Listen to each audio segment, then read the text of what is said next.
रौनक सोनी है। मैम, आपने अपने ग्रुप के साथ क्या परफॉर्म किया उसके बारे में बताएं। आप कहाँ से हैं, कितने साल कुवैत में रहते हैं, वो बताएं। हम लोग समर्पण गुजरात एसोसिएशन से हैं और हमने गरबा परफॉर्म किया है। हम सब यहाँ पे 9-10 साल से कुवैत में हैं और यहाँ पे ही हम लोग सब है, यहाँ पे रेसिडेंट है हम सब। कल एक बड़ा दिन है, प्रधानमंत्री मोदी जी आ रहे हैं और क्या कहना चाहेंगे, कैसी तैयारी है, कितना एक्साइटमेंट है उनके साथ? First of all, we are very proud. It's a proud moment as an Indian कि हमारे प्राइम मिनिस्टर इधर आ रहे हैं। हम लोग इतने ज़्यादा एक्साइटेड हैं और हमारी प्रिपरेशंस हमने बहुत ज़ोरों की है। Hopefully we can welcome him with all our hearts.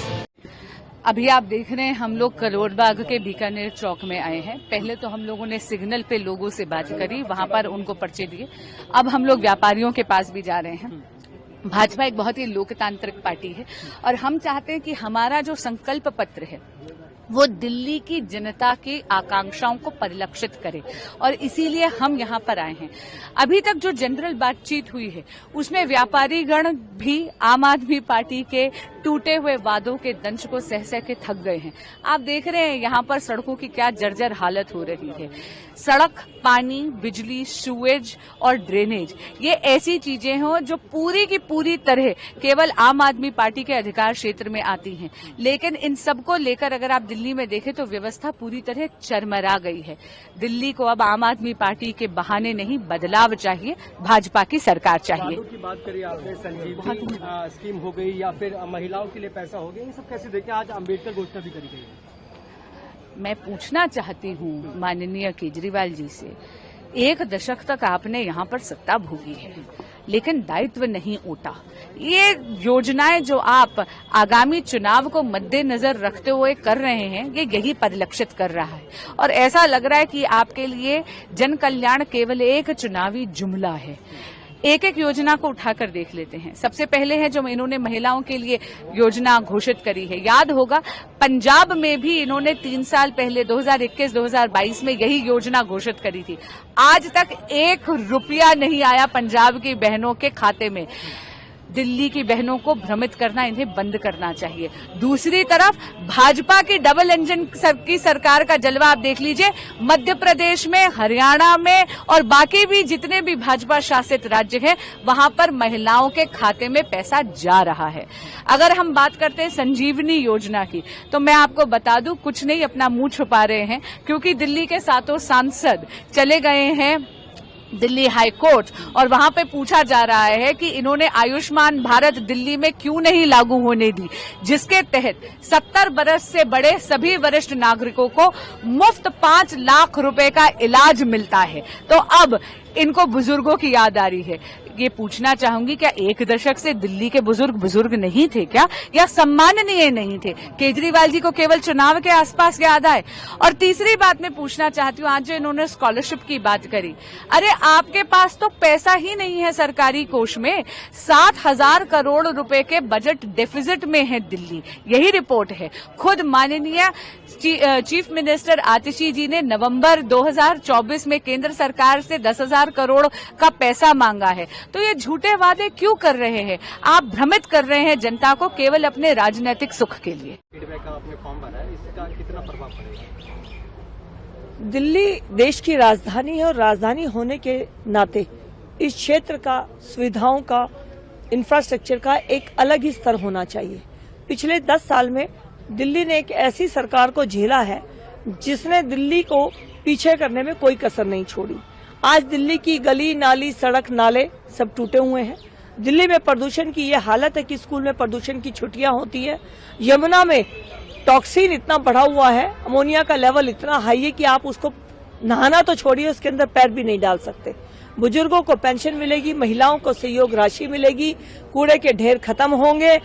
ऐसे व्यक्ति ने आज दिल्ली की ये हालत कर दी कि किसी घर में आप टैप से पानी भर के, नल से पानी भर के पी नहीं सकते हैं।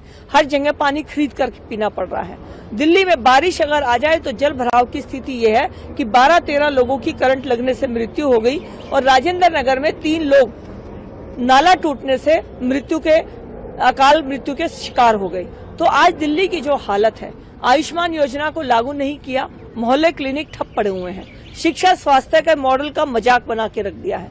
तो इसीलिए आज हम दिल्ली वालों के बीच में आए हैं कि वो हमें बताएं कि वो किस तरह से दिल्ली को देखना चाहते हैं। हमने उनसे उनके सुझाव लिए हैं। मेरी दिल्ली मेरा संकल्प आज इस अभियान के अंतर्गत जो सुझाव हमें सेक्टर 11 द्वारका की मार्केट से मिले हैं, पूरी दिल्ली से इस तरह के सुझाव इकट्ठे किए जा रहे हैं और इन सुझावों को एकत्रित करके हम दिल्ली में भारतीय जनता पार्टी का मैनिफेस्टो लेकर आएंगे और उसे लागू भी करेंगे। देखिए, आज हमारे लिए बहुत खुशी का और गर्व का मौका है।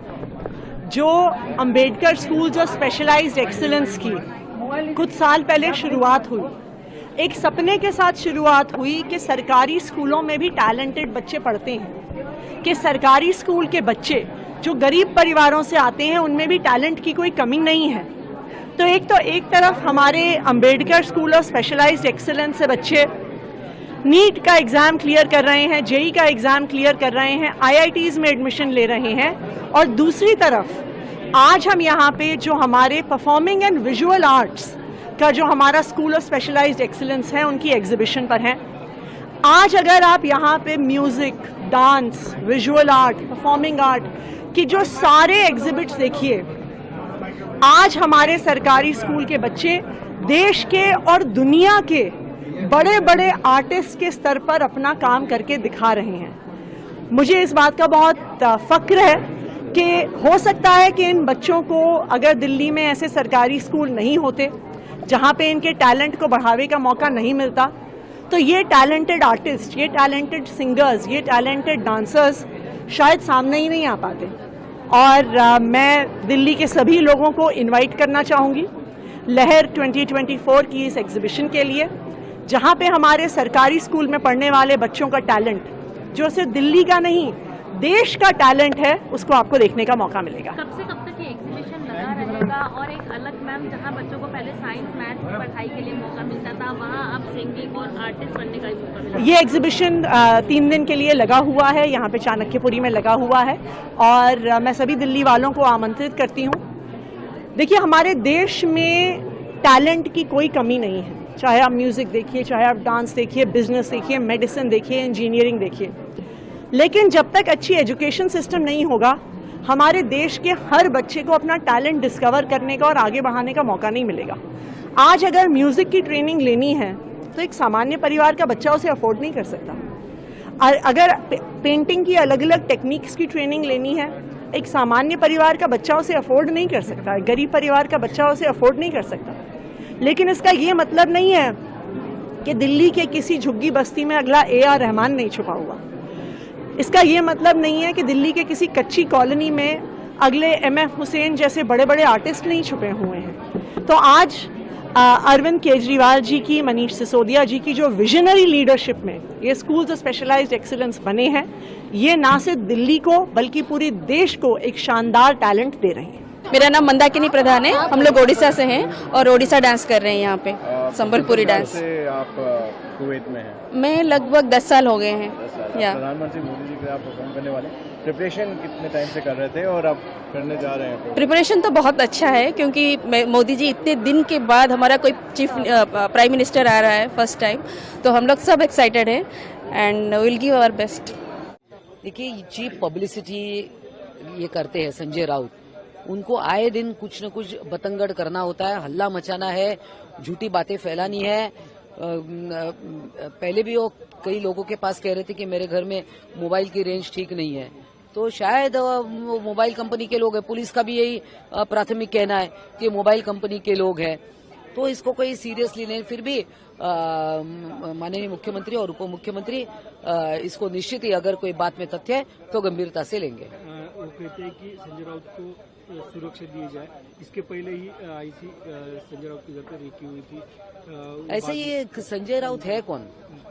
ठीक है, एक मेंबर ऑफ द पार्लियामेंट है, ऐसे बहुत मेंबर ऑफ द पार्लियामेंट है, और ये खुद का इम्पोर्टेंस कहीं ना कहीं, अब क्या हो गया, इंडिया अलायंस भी टूट रही है, तो कुछ न कुछ मुद्दा तो होना चाहिए कैमरा के सामने आने के लिए। कब तक हो जाएगा, क्या लगता है? हो जाएगा, आजकल में हो जाएगा।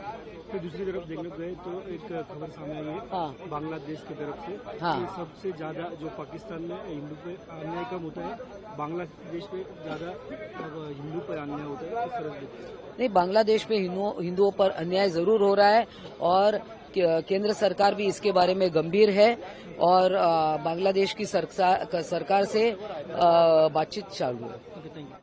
ये स्टेट आर्कियोलॉजी की टीम थी और इन्होंने कूप देखा है, उसका काल निर्धारण किया जाना है, प्राचीन कूप है, उसी के लिए यहाँ पर। यहाँ पर क्या क्या चीज देखी है उन्होंने कूप देखा है, मंदिर का दर्शन किया है। मंदिर में दीवारों पे ऊपर की तरफ भित्ति चित्र है जो खराब हो रहा है, तो उसको भी उन्होंने देखा। कौन सा मंदिर है ये कल के विष्णु मंदिर। कितनी देर यहाँ टीम मौजूद रही? अभी 10-15 मिनट। अभी फिलहाल वेलमार्क लो प्रेशर एरिया है west central adjoining south west bay of Bengal में, और अभी 12 घंटे में उसका मूवमेंट मोस्टली नॉर्थवर्ड रहेगा और डिप्रेशन में इंटेंसिफाई करने का संभावना है, जो कि रहेगा west central bay of Bengal में। और उसका बाद उसका मूवमेंट मोस्टली नॉर्थ ईस्टवर्ड रहेगा और मेंटेन रहेगा उसका इंटेंसिटी जैसे डिप्रेशन जैसे रहेगा। उसका कारण से हमारा विंड का डायरेक्शन चेंज हुआ है, मोस्टली साउथ ईस्टर्ली विंड हुआ है, मीन्स साउथ ईस्ट से विंड आ रहा है, मॉइस्चर लॉट ऑफ मॉइस्चर लेके आ रहा है हमारा स्टेट में, जिसके कारण से बारिश हो रहा है और बारिश का फोरकास्ट भी दिया गया था। और पूरा कोस्टल उड़ीसा में मेनी प्लेसेस में हल्का से मध्यम बारिश होने का संभावना है। उसका साथ साथ इंटीरियर उड़ीसा में भी हल्का से मध्यम बारिश कुछ स्थानों में होने का संभावना है। उसका साथ साथ एक आध जगह में हो सकता है कि भारी बारिश होने का भी संभावना है। जैसे भारी बारिश हो सकता है, हमने जो दिया है डिस्ट्रिक्ट है गंजाम, गजपति, जगतसिंहपुर, केंद्रापड़ा में एक आध जगह में हाईली लोकलाइज्ड प्लेसेस में भारी बारिश का भी संभावना है। अगर हम वार्निंग्स की बात करें, पोर्ट वार्निंग्स की बात करें, तो किन जिलों को और किन पोर्ट? मोस्टली हमने गोपालपुर पोर्ट के लिए सिग्नल होस्ट किया है, LC3 सिग्नल होस्ट किया है, और दूसरे पोर्ट के लिए आज अपना अभी वार्निंग नहीं है। अगर हम टेम्परेचर की बात करें तो क्या स्थिति है? टेम्परेचर अगर देखेंगे लास्ट 24 आवर्स में temperature lowest minimum temperature Sundargarh में रिकॉर्ड हुआ है 10.6 डिग्री सेल्सियस। उसका बाद राउरकेला में 10.9 डिग्री सेल्सियस और सभी स्टेशन में 11 डिग्री और उससे ज्यादा रिकॉर्ड किया गया है। और अभी अगले 4-5 दिन के लिए देखेंगे तो मिनिमम टेम्परेचर का ज्यादा चेंजेस होने का संभावना नहीं है अगले 3-4 दिन के लिए। उसका बाद हो सकता है कुछ इंटीरियर उड़ीसा में 2 से 4 डिग्री फॉल हो सकता है। भुवनेश्वर की बात करें तो क्या भुवनेश्वर में क्लाउडी स्काई रहेगा, बारिश भी हल्का से मध्यम बारिश होने का संभावना है आज के लिए, अगले 24 आवर्स के लिए। अगर कल देखें तो कल भी कोस्टल उड़ीसा में क्लाउडी स्काई रहेगा और कहीं कहीं जगह में हल्का से मध्यम बारिश हो सकता है। बहुत कम जगह में हल्का से मध्यम बारिश होगा, लेकिन कोस्टल उड़ीसा में हल्का बारिश होने का ज्यादा संभावना है कल। मैं अमिता देसाई, हमारे मोदी जी के वहाँ से स्टेट गुजरात से हूँ। ऐसे हम यहाँ 29 ईयर्स से है कुवैत में। सो हमारी कर्म भूमि कुवैत है, मगर जन्मभूमि हमारी भारत देश है। आज आपने एक पोयम लिखी है जो हम देख पा रहे हैं, क्या है पोयम, अगर हमें सुना? हाँ, मैं जरूर पढ़ के सुनाऊंगी। मैंने मेरे प्यारे मोदी जी के लिए लिखी है। नमो नमो, सारे भारतीय दे रहे हैं प्यार दुआएं, नमो तेरे सम्मान में सजदे पढ़ते प्रार्थना करते, नमो तेरे सम्मान में सत्यमेव जयते याद है हमको, तू दिखा दे सारे जग को, झुक जाएगी सारी कायनात तेरे सामने, नमो तेरे सम्मान में। मांग ले हमसे साथ तू जितना, जितनी सांसें इतना काम, साथ निभाया है साथ निभाएंगे 7 जन्म तक, नमो तेरे प्यार में। हुए नतमस्तक देख काम तेरा, सबकी जुबा पे है बस नाम तेरा, आ रहा है नया सवेरा, नमो तेरे सम्मान में। वेलकम मोदी जी। जो कश्मीर की शिनाख्त है, कश्मीर का सरमाया है, तो आज जब आप जीएसटी बढ़ाते हैं 28%, तो उससे ये जो हमारी सनत है खुदा ना खास्ता ये खुद ही मर जाएगी। जैसे हॉर्टिकल्चर की जमीनों को पे ये जो डेवलपमेंट वर्क्स करके रेलवे लाइन हो, रिंग रोड है, दूसरा करके उसको खत्म करने की कोशिश हो रही है। दूसरी तरफ से जीएसटी शॉल्स के ऊपर, हैंडीक्राफ्ट्स के ऊपर लागू करके इस सनत को भी खत्म करें। यही दो सनतें हैं जिन्होंने चाहे हैंडीक्राफ्ट्स हो चाहे हॉर्टिकल्चर हो, जम्मू कश्मीर को बहुत मुश्किल वक्त में जिंदा रखा। तो मेरी बहुत मुतमाना गुजारिश है उमर साहब से कि ये हमारा सरमाया है। आपके पास कुछ 50 एमएलए, एक मेजॉरिटी है, आपके पास 3 मेंबर पार्लियामेंट है लद्दाख को लेके। तो मेहरबानी करके खुदा के लिए हमें बताइए सैटेलाइट टाउन्स में किन को बसा रहे हैं।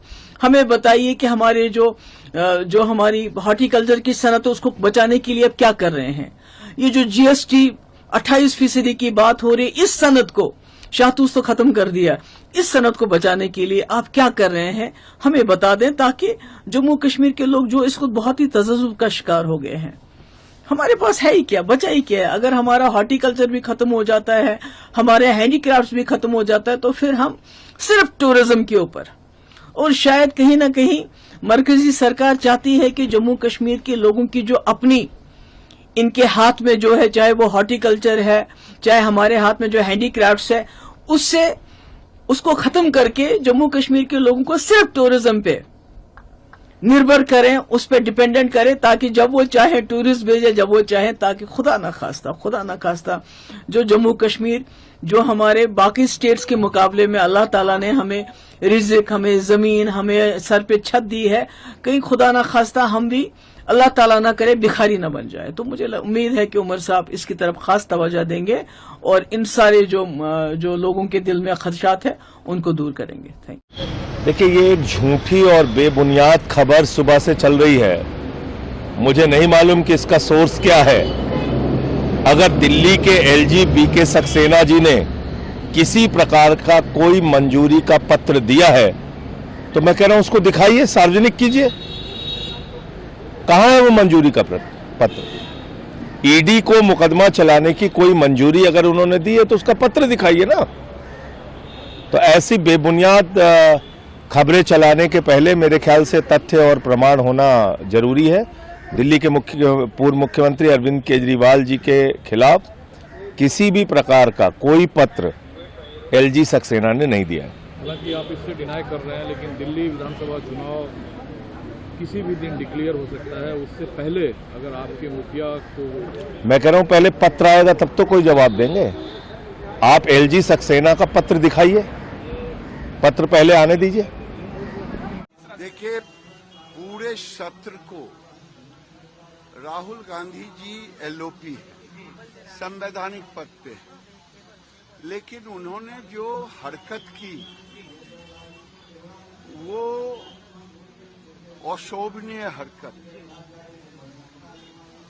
कभी सांसद एक दूसरे से धक्का मुक्की नहीं करते, सबको अधिकार है धरना देना, शॉटिंग स्लोगन करना, लेकिन ये जानबूझ करके बगल से रास्ते से नहीं जा करके बीच से जाके प्रताप सारंगी और मुकेश राजपूत वो धक्का मुक्की में गिराना, उस अभी तक आईसीयू में भर्ती है। मैं समझता हूं कि राहुल गांधी जी का आचरण अशोभनीय था, अराजकता से भरा हुआ था, और अगर मुझे बोलना नहीं चाहिए लेकिन उन्होंने गुंडागर्दी का माहौल बनाने का काम किया। तो जब कानून को अपने हाथ में लेंगे तो कितना ही बड़ा क्यों ना हो, कानून से बड़ा कोई नहीं है, इसीलिए उन पर केस।